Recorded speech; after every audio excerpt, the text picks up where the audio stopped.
Se vuoi installare una stufa a legna o pellet e la vuoi interfacciare col tuo impianto esistente, che dispone di una caldaia a gas, sei nel posto giusto. In questo video ti spiego quali sono i componenti necessari per fare l'impianto a regola d'arte rispettando le normative sulla sicurezza. Se sei interessato ai contenuti di questo canale ti invito ad iscriverti e cliccare sulla campanellina per non perdere i prossimi video. Premetto che quello che ti spiego si riferisce in generale ad apparecchiature termiche che non superano i 35 kW e quindi parliamo di stufe ed apparecchiature domestiche e non di impianti centralizzati dove è necessario applicare la normativa INAIL sui componenti di sicurezza ed è necessario coinvolgere un termotecnico per fare la regolare denuncia dell'impianto termico. Con questo video cercherò inoltre di generalizzare perché in commercio esistono diversi produttori di stufe e generatori a biomassa in generale che in parte prevedono di poter essere interfacciate con l'impianto di riscaldamento. Sono le cosiddette idrostufe, in cui una serie di accessori di sicurezza sono già integrati nell'apparecchiatura.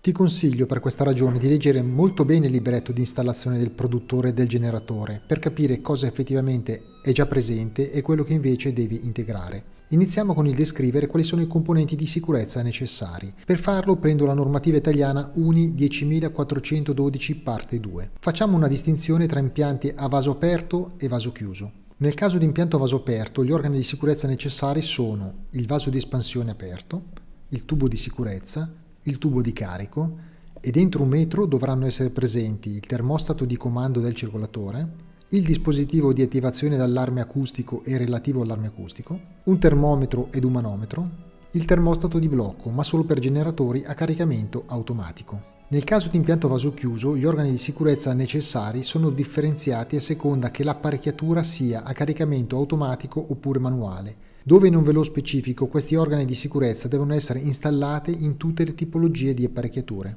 Quindi sono necessari un vaso di espansione chiuso, la valvola di sicurezza, il termostato di comando del circolatore con il relativo circolatore, il termometro e manometro, un dispositivo di regolazione della temperatura solo per apparecchi a caricamento automatico, il quale interrompe automaticamente l'apporto di calore alla caldaia a biomassa al raggiungimento di un determinato limite di temperatura e di ripristinarlo dopo l'abbassamento della temperatura sotto il già menzionato limite. Un termostato di attivazione dell'allarme acustico e l'allarme acustico solo per gli apparecchi a caricamento manuale, il termostato di blocco, solo per gli apparecchi a caricamento automatico, che ha la funzione di interrompere automaticamente l'apporto di combustibile all'apparecchio al raggiungimento di un prefissato limite di temperatura dell'acqua. Il fabbricante potrebbe non ritenere sufficiente il solo termostato di blocco ed in tal caso deve dotarlo di uno scambiatore di sicurezza a scarico aperto visibile alimentato d'acqua fredda a perdere.